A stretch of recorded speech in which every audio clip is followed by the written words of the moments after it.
Hello dear friends, പുതിയൊരു വീഡിയോയിലേക്ക് എല്ലാവർക്കും സ്വാഗതം. ഇന്ന് നമ്മൾ പോകുന്നത് പന്തളം രാജകൊട്ടാരത്തിലേക്കാണ്. പന്തളം കൊട്ടാരത്തിന് ആമുഖത്തിൻ്റെ ആവശ്യമില്ല. ശബരിമല ശ്രീ അയ്യപ്പന് കൊട്ടാരവുമായുള്ള ബന്ധം ഏവർക്കും അറിവുള്ളതാണ്. ഇത് മണികണ്ഠനാൽ. രാജ്ഞിയുടെ നിർദ്ദേശപ്രകാരം പുലിപ്പാലിനായി കാട്ടിലേക്ക് പോയ മണികണ്ഠൻ ഒരു പറ്റം പുലികളുമായി മടങ്ങിയെത്തി കൊട്ടാരത്തിന് മുന്നിലുള്ള ഈ ആൽത്തറയിലിരുന്നാണ് വിശ്രമിച്ചത്. ശേഷം കൊട്ടാരത്തിലുള്ളവരെല്ലാവരും കൂടി വന്ന് അദ്ദേഹത്തെ സ്വീകരിച്ച് കൂട്ടിക്കൊണ്ടുപോവുകയായിരുന്നു. തമിഴകത്തെ പാണ്ഡ്യ രാജവംശത്തിൻ്റെ ശാഖയാണ് പന്തളം രാജകുടുംബം.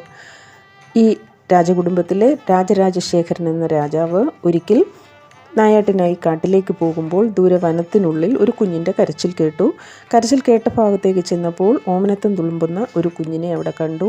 കുട്ടികളില്ലായിരുന്ന തനിക്ക് ഇതൊരു വരമാണ് എന്ന് കരുതി അദ്ദേഹം ആ കുഞ്ഞിനെ എടുത്തു. അപ്പോൾ അവിടെ വന്ന അഗസ്ത്യമുനി കണ്ഠത്തിൽ മണിയുള്ള ആ കുട്ടിക്ക് മണികണ്ഠൻ എന്ന പേരുമിട്ടു. അതാണ് ശ്രീ അയ്യപ്പൻ. അങ്ങനെ കൊട്ടാരത്തിൽ വളർന്ന ശ്രീ അയ്യപ്പൻ ചീരപ്പഞ്ചേരിയിലെ കളരിയഭ്യാസമൊക്കെ ചെയ്തു. പക്ഷേ പിന്നീട് മന്ത്രിയുടെ കുതന്ത്രങ്ങളിൽപ്പെട്ട രാജ്ഞിയുടെ നിർദ്ദേശപ്രകാരമാണ് അദ്ദേഹം പുലിപ്പാലിനായി കാട്ടിലേക്ക് പോകുന്നത്.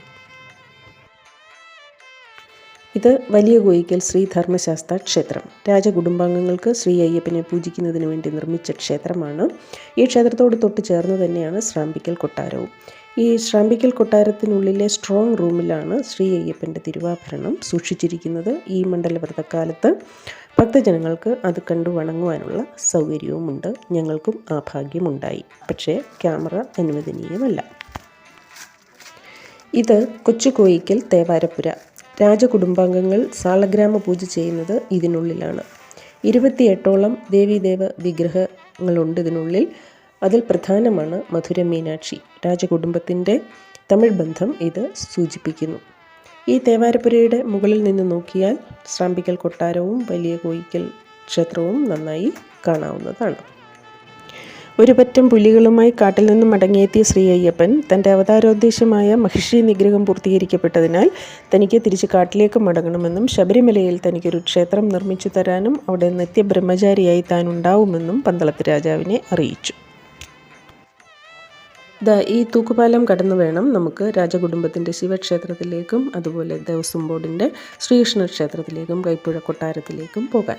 ഒരേ സമയം 50ഓളം പേർക്ക് കയറാവുന്നതാണ് അച്ചൻ കോവിലാറിന് കുറുകയായി നിർമ്മിച്ചിരിക്കുന്ന ഈ തൂക്കുപാലം. ശ്രീ അയ്യപ്പൻ തൻ്റെ ബാല്യ കൗമാര കാലങ്ങൾ ഏകദേശം 12 വയസ്സ് വരെ ഈ പ്രദേശത്താണ് ചിലവഴിച്ചിരുന്നത്. ഇവിടുത്തെ കൊട്ടാരത്തിലാണ് അദ്ദേഹം ജീവിച്ചിരുന്നത് എന്നതാണ് ഈ സ്ഥലത്തിൻ്റെ മഹാത്മ്യവും പവിത്രതയ്ക്കും മാറ്റുകൂട്ടുന്നത്. ഇതാണ് ശ്രീകൃഷ്ണസ്വാമി ക്ഷേത്രം.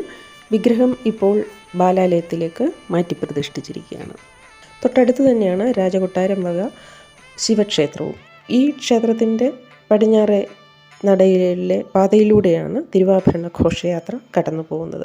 എല്ലാ വർഷവും ധനുമാസം 28-ാം തീയതി മകരവിളക്കിന് മുൻപായി ശ്രാമ്പിക്കൽ കൊട്ടാരത്തിൽ നിന്നും തിരുവാഭരണം ഘോഷയാത്രയായി ശബരിമലയിലേക്ക് എത്തിക്കുന്നു. മകരവിളക്കിന് ശ്രീ അയ്യപ്പൻ ഈ തിരുവാഭരണമാണ് ധരിക്കുന്നത്. ഇത് കൈപ്പുഴ കൊട്ടാരം. ഈ കൊട്ടാരത്തിനുള്ളിലേക്ക് പ്രവേശിക്കാനുള്ള മാർഗമാണ് ഈ ഇടത് ഭാഗത്തായി കാണുന്ന കെട്ടിടം. പക്ഷേ ഇപ്പോൾ നമ്മൾക്ക് ഉള്ളിലേക്കെങ്ങും പ്രവേശിക്കുവാൻ സാധ്യമല്ല. അറ്റകുറ്റപ്പണികൾക്കൊക്കെയായി ഇത് അടച്ചിട്ടിരിക്കുകയാണ്. ഈ കൊട്ടാരം എന്ന് പറയുമ്പോൾ നമ്മളുടെ മനസ്സിൽ സാധാരണ ഉണ്ടാകുന്ന ഒരു സങ്കല്പമല്ല. ഈ കൊട്ടാരങ്ങളൊന്നും തന്നെ കാണുമ്പോൾ പഴയ കേരളീയ വാസ്തുശില്പ രീതിയിൽ നിർമ്മിച്ചിരിക്കുന്ന 4 കെട്ടുകളും 8 കെട്ടുകളുമൊക്കെയാണ് ഇവിടെ ഈ പന്തളം കൊട്ടാര സമുച്ചയം. ഇപ്പോൾ ആകെ കാടുമൂടി കിടക്കുകയാണ്. എങ്കിലും ശ്രീ അയ്യപ്പനെക്കുറിച്ച് നേരത്തെ ചെയ്ത 2 വീഡിയോകളുടെ തുടർച്ചയെന്ന നിലയിൽ അദ്ദേഹം ബാല്യകൗമാരകാലം ചിലവഴിച്ച പ്രദേശവും കൂടെ ഒന്ന് പരിചയപ്പെടുത്തുക മാത്രമാണ് ഈ വീഡിയോയുടെ ഉദ്ദേശം. ഇതാണ് തീർത്ഥക്കുളം. ഒരു പ്രത്യേക രീതിയിലാണ് ഇതിൻ്റെ നിർമ്മിതി. രാജകൊട്ടാരത്തിൻ്റെ മുകൾ ഭാഗത്തെ മുറികളിൽ നിന്നും നേരെ താഴേക്ക് ഉൾഭാഗത്തുകൂടെ തന്നെ ഇറങ്ങി വരുവാൻ പറ്റുന്ന രീതിയിലാണ് ഇതിൻ്റെ നിർമ്മാണം. ഏറെ കൗതുകകരമാണിത്.